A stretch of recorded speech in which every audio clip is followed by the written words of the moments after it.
2011-2019, 8 ans pour relancer l'économie nationale, 8 ans pour remettre à niveau les fondamentaux d'une économie chancelante au lendemain de la crise post-électorale de 2010. Sous forme de bilan rétrospectif des acquis économiques de ces 8 dernières années, le discours du chef de l'État s'est appesanti sur les 5 points essentiels de sa politique économique, à savoir la gouvernance et la croissance économique, le développement agricole, l'industrie touristique, enfin la réforme du franc CFA. Sur ce dernier point qui est la plus récente des acquis économiques à mettre au compte des engagements et réformes communautaires, le chef de l'État a salué la décision, qualifiée d'historique. Il a par ailleurs assuré les plus sceptiques sur les garanties prises en vue de conduire cette importante réforme.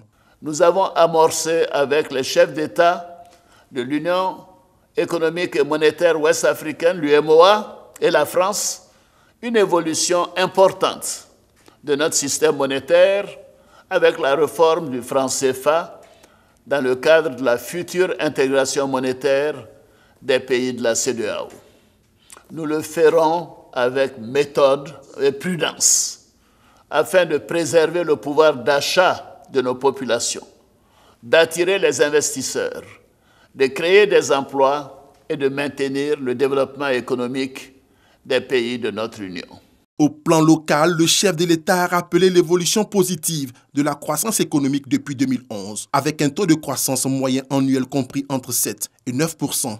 Avec force argument, il a démontré l'impact social de la croissance économique, souvent reproché d'être moins inclusive. Les fruits de la croissance économique ont permis notamment le déblocage des salaires des fonctionnaires après plus de 25 ans de gel, le relèvement du SMIC, le financement des projets de centaines de milliers de femmes et la création de 3 millions d'emplois, la subvention du prix d'achat aux producteurs de certains produits agricoles tels que le cacao, le café, le coton, l'anacarde, etc.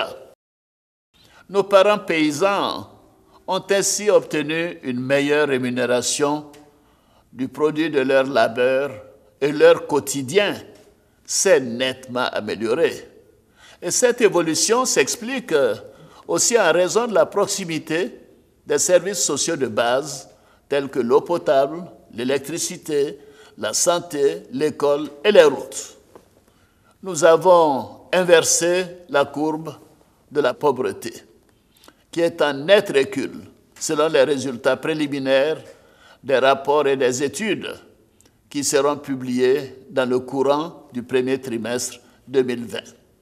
Ainsi, vous verrez, le taux de pauvreté devrait se situer aux alentours de 35% en 2018 contre 51% en 2011.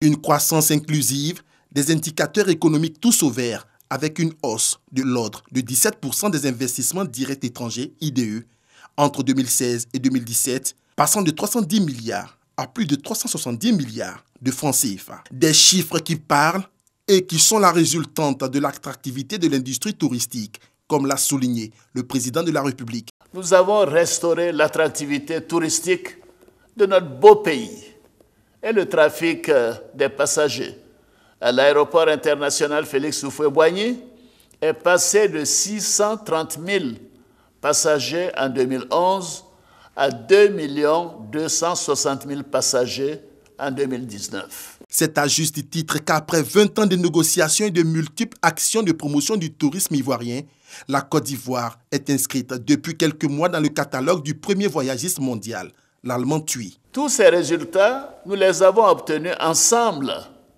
grâce aux efforts de chacune et de chacun de nous, ainsi qu'au travail acharné du gouvernement que je félicite. Nous allons maintenir le cap pour que chaque Ivoirien bénéficie des fruits de cette embellie économique, dans la paix et la sérénité. Nous continuerons dans cette voie. En clair, l'économie ivoirienne n'est plus sous perfusion, comme l'a laissé entendre le chef de l'État tout au long de son adresse. L'économie nationale se porte mieux après toutes les réformes structurelles engagées à travers les différents plans quinquennaux. 2020 se pointe donc avec des perspectives prometteuses.